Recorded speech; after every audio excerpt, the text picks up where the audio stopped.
Bonsoir à tous, j'espère que vous allez bien. Je suis Astrid Kathleen et vous me retrouvez aujourd'hui pour un autre numéro de Femmes Passionnées. Aujourd'hui, notre invitée, nous avons Dr Sangaré. Donc, elle est là pour nous parler de sa passion, de ce qu'elle fait aujourd'hui. Donc, sans plus tarder, nous allons nous donner la parole. Donc, bonsoir Dr Sangaré. Bonsoir Astrid. Comment vous allez? Ça va très bien par la grâce de Dieu. Et chez vous? Oui, ça va super bien. Merci beaucoup. Donc, nous sommes vraiment contents de vous avoir sur notre plateau aujourd'hui. Ah, je vais partager. Très bien. Donc, nous allons commencer, vous allez commencer par vous présenter. Donc, votre nom, prénom, ce que vous faites et tout. Donc, on vous écoute. Donc, comme vous l'avez dit, je suis Sangaré Stéphanie. Je suis médecin SAMU, médecin au SAMU, service d'aide médicale urgente à Abidjan. Bien. Et quelle a été votre formation? Ma formation, il faut dire que, bon, comme tout le monde, j'ai fait un cours primaire, puis secondaire. Vous avez eu un le bac? bac? Oui, j'ai eu le bac. D, C? Bac D. Très bien. J'ai eu le bac D. Ensuite, je suis allée à Bopo-Adjambe, la première année de médecine. J'ai été affectée en médecine. Donc, par la grâce de Dieu, j'ai eu la première année de concours. Donc, je suis allée en deuxième année à Abidjan, c'est-à-dire à Boaké à Abidjan. J'ai eu la grâce de pouvoir rester à Abidjan. Deuxième année, troisième année, jusqu'en thèse où je suis actuellement. Pratiquement 8e année. Donc, c'est vrai, donc c'est 8 ans, donc ça a été très difficile, je pense. Bien, en tout cas, ça n'a pas été facile. On était habitués à bosser, rien faire d'autre. Mais voilà, c'est quand même passionnant, c'est intéressant. Donc, à la base, les parents ont tout de suite adhéré. C'est eux qui ont fait le choix ou voilà, c'est faut même vous? dire que quand j'ai eu le bac, bon, je savais vraiment pas où partir d'abord. Très bien. Je voulais tout faire en même temps. Donc, il faut bien que je fasse un choix. Donc, il y a mon papa, vraiment, qui aimait beaucoup les médecins. Donc, il m'a suggéré de faire la médecine. Et puis, j'avais un aîné, il était toujours choco, quoi. C'est un médecin? C'était un médecin. Donc, quand je l'ai vu, vraiment, donc, faut dire que je suis allée en médecine comme ça, quoi. J'ai juste fait un choix juste parce que j'ai vu des médecins qui étaient quand même bien à mes yeux. Et puis, mon papa qui était vraiment pour que je fasse la médecine. Donc, je suis allée en médecine comme ça. Et il faut dire que c'était un chemin bien tracé, sans même que je le sache. Dieu même avait déjà tout tracé avant moi. Donc, des années après, je me suis rendu compte que c'était vraiment ce que je devais faire. Ah, très bien. Donc, j'ai une autre question. Donc, qu'est-ce qui, on va dire, vous passionne?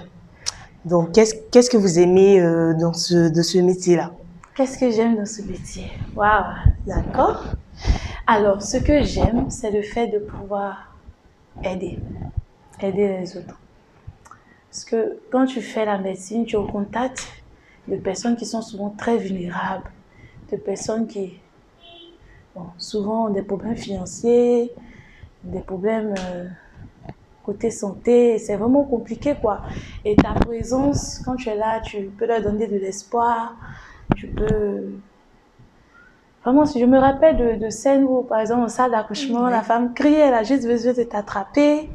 Et le simple fait que tu sois là pour l'encourager, pour la soutenir, c'est vraiment passionnant de pouvoir donner de la joie à d'autres personnes, de pouvoir être un canal de bénédiction pour une autre personne. C'est vraiment merveilleux. Donc, c'est vraiment passionnant. Et il faut dire que ma plus grande passion, c'est vraiment aider les autres. Voilà. Et Dieu a tellement bien fait les choses qu'il est venu me chercher. Il était en thèse là. Vite, pour que je puisse véritablement le servir. Donc, je bénis vraiment Dieu pour la grâce qu'il m'a fait de pouvoir le connaître. Et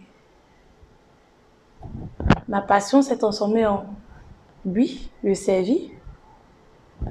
Et en même temps, en le servant, bien naturellement, servir les autres et prendre soin des autres, aider les autres. Donc, la médecine que j'ai faite finalement était juste un canal pour pouvoir atteindre le but final. Très bien, donc vraiment Dieu merci. Donc, j'ai une autre question. Vous avez dit que vous êtes au SAMU. Oui. Donc, vous êtes plus au bureau, qu'on va dire au bureau, plus dans les cabinets, ou vous êtes plus sur le terrain avec les ambulances et tout? Voilà. Donc, il faut dire que je suis médecin vacataire au SAMU. Oui. depuis environ 1 an. Oui. Avant ça, j'ai eu à faire des consultations dans les cliniques. Dans les cliniques, là, tu es assis dans un bureau, tu reçois des personnes, mais au SAMU, c'est vraiment un travail de terrain. Donc, ça fait qu'il n'y a vraiment pas beaucoup de femmes au SAMU, on est à peine 2 ou 3. Donc, c'est une affaire de garde. Tu montes aujourd'hui, tu descends le lendemain. Et durant les gardes, lorsqu'il y a des interventions, soit à domicile ou dans des centres médicaux, on vous appelle et vous venez avec l'ambulance pour... Voilà. Soit ce sont des urgences à domicile, il faut transférer la personne dans un centre médical, ou c'est de transférer un patient d'un centre médical à un autre, patient qui ne peut vraiment pas se déplacer, quoi. Donc, c'est vraiment la médecine de terrain. Mais avez-vous déjà eu un cas, on va dire, assez extrême où vous avez dû paniquer à un niveau? Oh, d'accord. Je commence déjà à bénir Dieu parce que ce jour-là, c'est vraiment Dieu quoi, qui m'a sauvée. Ah bon, hein? Je crois que j'avais pris un nouveau-né, un prématuré, au CHU de Cocody. Oui.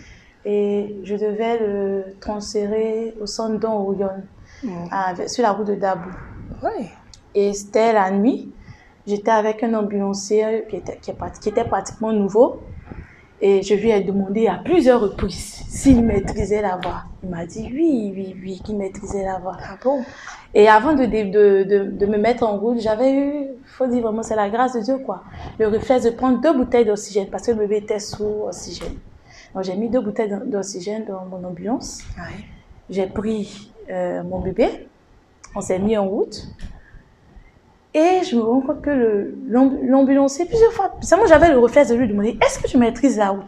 Il me disait toujours oui, absolument. Donc, c'est la nuit, moi je suis dans l'ambulance avec le bébé, je ne vois pas vraiment ce qui se passe dehors. Donc, pour moi, on va à Dabou. Et on est dans l'ambulance, 2 heures, 3 heures, on n'arrive pas.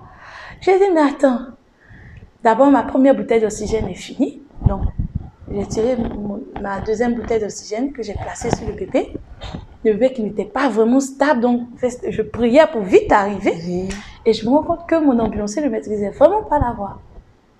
Les parents qui étaient assis également devant auprès de l'ambulancier, ils n'avaient pas de téléphone, où il y avait GPS pour savoir. Je prends mon téléphone, je suis à peine 5%, je suis déchargée. Si je faisais nuit, j'ai travaillé avec le téléphone toute la journée. Je vais sur GPS, je me retrouve quelque part où je ne sais même plus. En fait, carrément une autre voie, en fait. On avait plus. J'ai dit, mais attends, comment je fais? Je suis pratiquement déchargée. Et il n'y a personne d'autre qui a un téléphone pour mettre le GPS. J'ai mis d'abord le GPS qui m'a tracé une voie là. Une autre voie qui peut m'envoyer à Dabou, au centre Orion directement. J'essayais d'indiquer la voie à l'ambulancier qui est devant là-bas.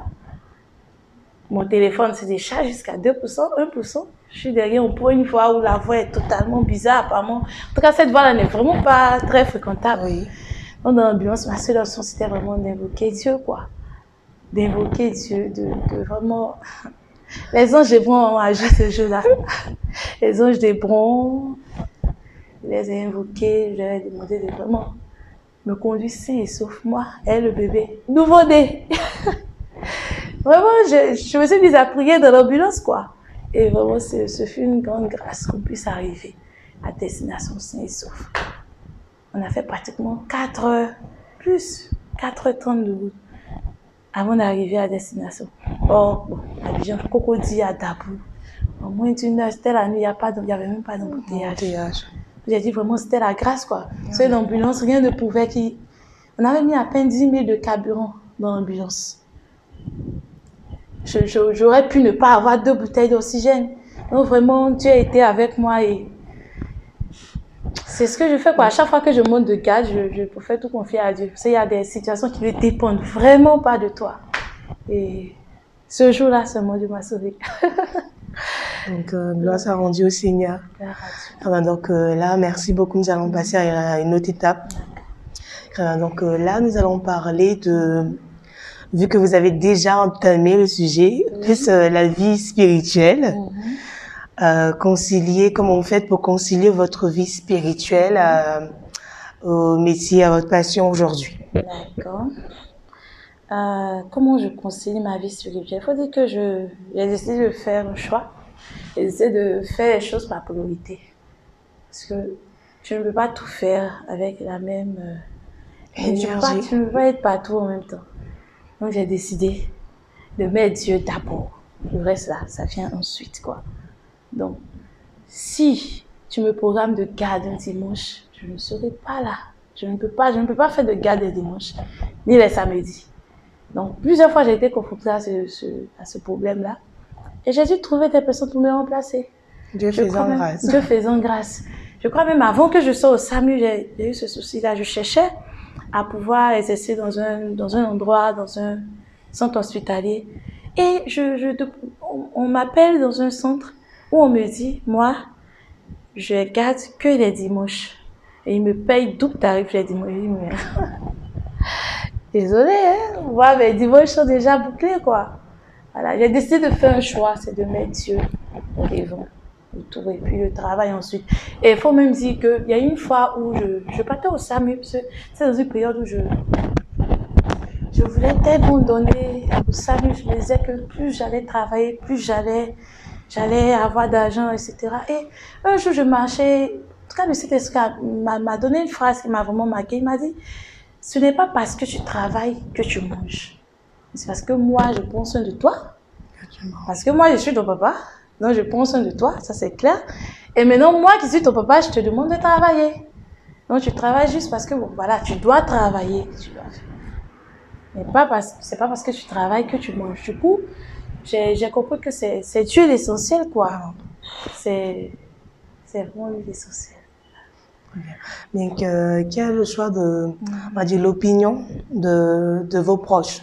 Parce que là, c'est pas tout le monde qui peut comprendre que, comme un Dieu devant tout, d'autres vont penser que c'est un peu fou ou encore pas correct. Donc, vos proches en pensent quoi? Bon, il faut dire qu'effectivement, les proches me disent, mais attends, tu as fait vœu de pauvreté? Ah, c'est ma personne qui m'a dit ça tout dernièrement. Tu as fait vœu de pauvreté? Parce que quand je suis là, je dis non, mais je me vois organiser des consultations gratuites. Tout le monde me dit, mais attends, qu'est-ce qui te passe par la tête? Bon, 1, 2, 3, tu vas faire une évangélisation, donc tu n'as vraiment rien à faire, tu n'as pas de gombo, tu ne cherches pas de travail. En fait, il y a plusieurs personnes qui voient ça comme soit une perte de temps, ou voilà, tu es entré quelque part où on t'a lavé le cerveau. Vraiment, il y a plusieurs qui ont du mal à comprendre, à cerner. Il y a également des personnes qui, quand même, m'encouragent vraiment sur cette voie, qui comprennent que c'est vraiment l'essentiel pour servir Dieu. C'est vraiment l'essentiel. Et vous avez parlé de passion. En fait, ma véritable passion, c'est aider les autres. Mais comme je disais, la médecine, oui, c'est un canal, vous avez dit. Voilà, un canal, oui, ouais. Mais c'est vraiment... En fait, je me vois vraiment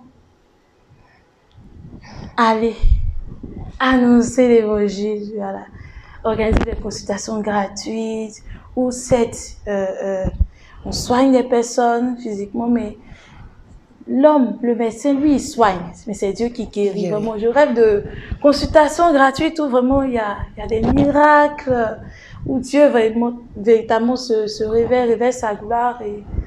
Et c'est vraiment ça, quoi. La passion d'où est né MSM, Médecins pour le salut de la multitude, qui a pour objectif le salut des âmes,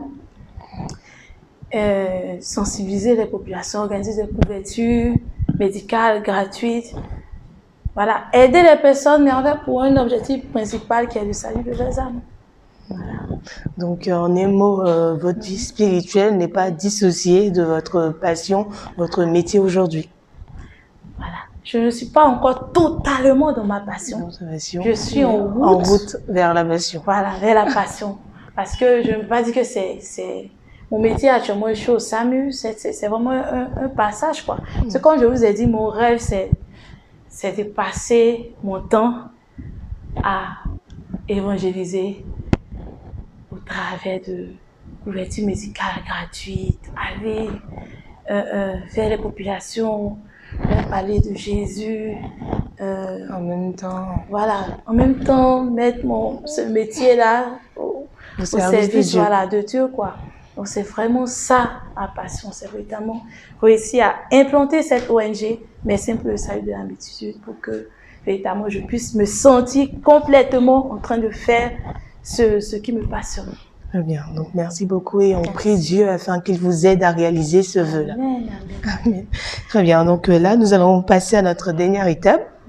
Ils sont les questions.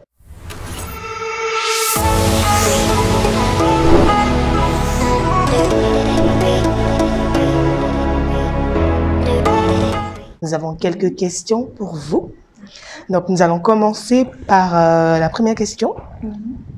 Donc, qui est, qu'est-ce qu'un bon docteur pour vous? Qu'est-ce qu'un bon docteur? D'accord, un docteur, médecin, c'est ça? Oui, un médecin, oui. Donc, un bon médecin, c'est déjà quelqu'un qui a une grande empathie.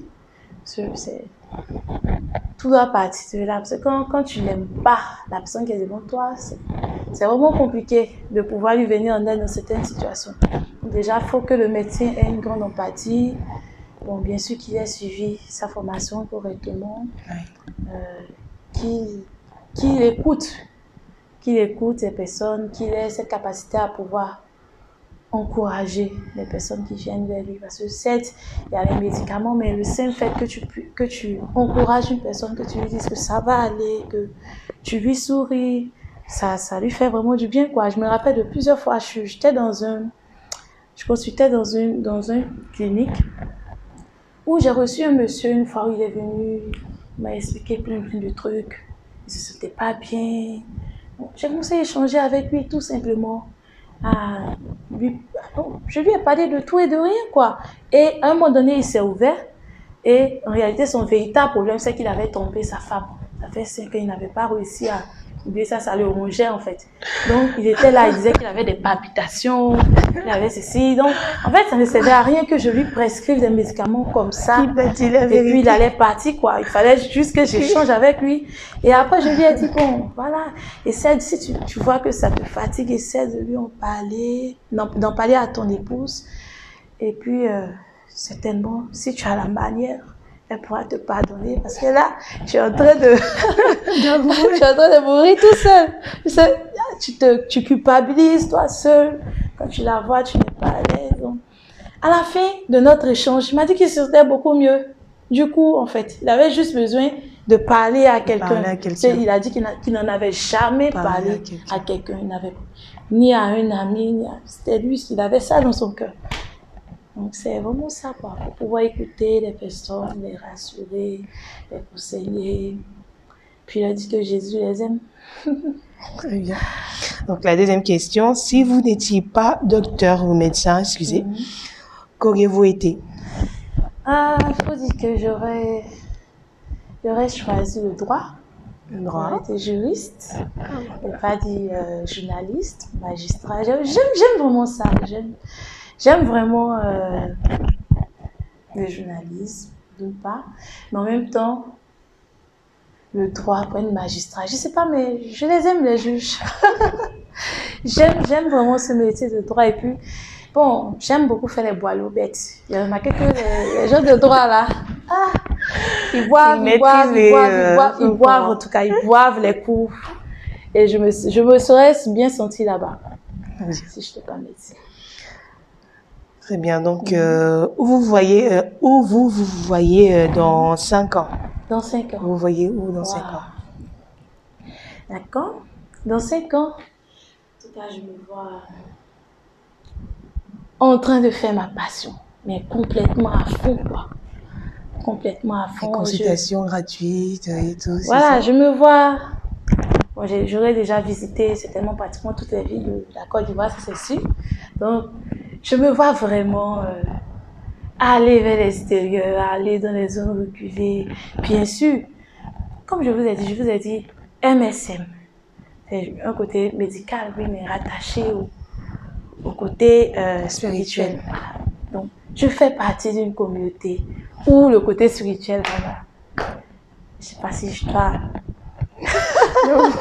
Voilà, je fais partie de l'apostolat missionnaire Parole de Vie, qui est une communauté catholique. C'est une branche du MISSI. La mission même de l'apostolat missionnaire Parole de Vie, c'est d'aller dans les contrées lointaines pour annoncer l'évangile.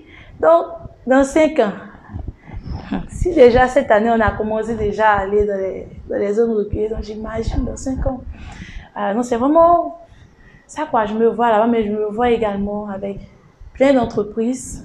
Parce que je réfléchis beaucoup ces temps-ci à des idées d'entreprise. Actuellement, j'ai déjà calé une entreprise qui est déjà toute faite. Il y aurait juste le financement et puis bon. Donc, dans 5 ans, je sais que je suis déjà multimillionnaire, sinon milliardaire. Parce que je sais que je suis milliardaire. Les fonds ne sont pas encore là.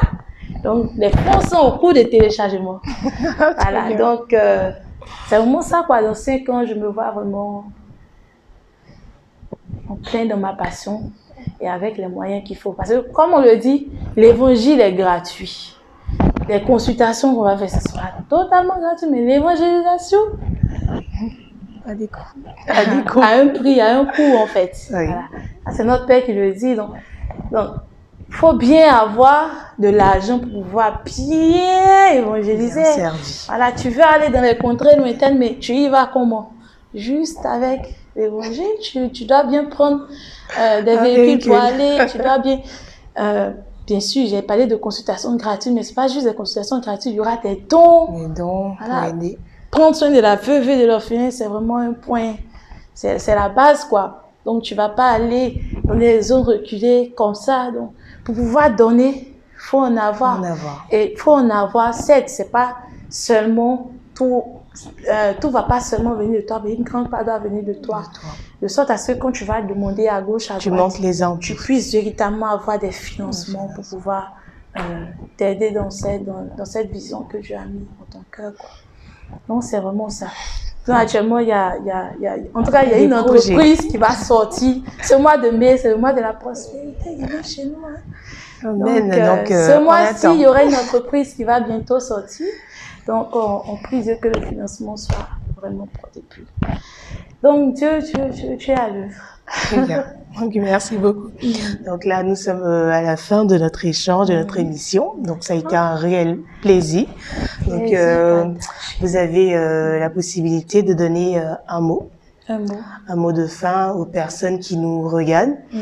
Peut-être ce jeune, cette jeune fille qui veut peut-être se lancer dans le domaine de la médecine, mais qui est un peu mitigée, ou encore qui veut pleinement servir Dieu malgré sa passion, malgré les dits des parents, des proches et tout. Donc, quel est le conseil que vous donnez à tous ces jeunes?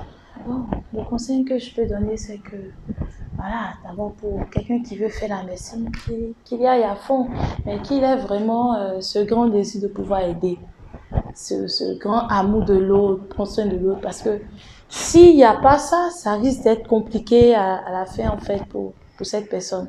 Ça risque de faire un travail qu'elle ne va pas vraiment aimer.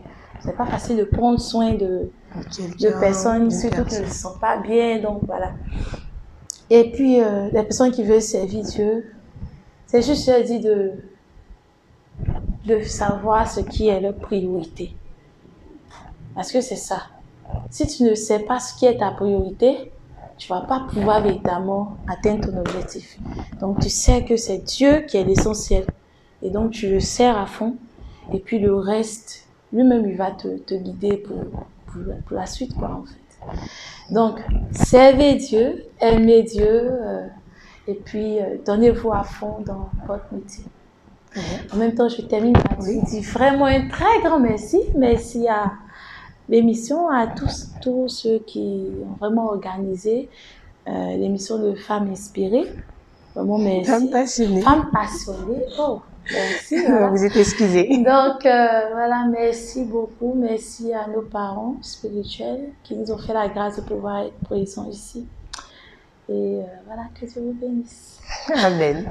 Donc, merci beaucoup pour ce mot de fin. Merci. Donc, merci à vous de nous avoir suivis. Je vous souhaite de passer une très, très, très bonne soirée. Au revoir.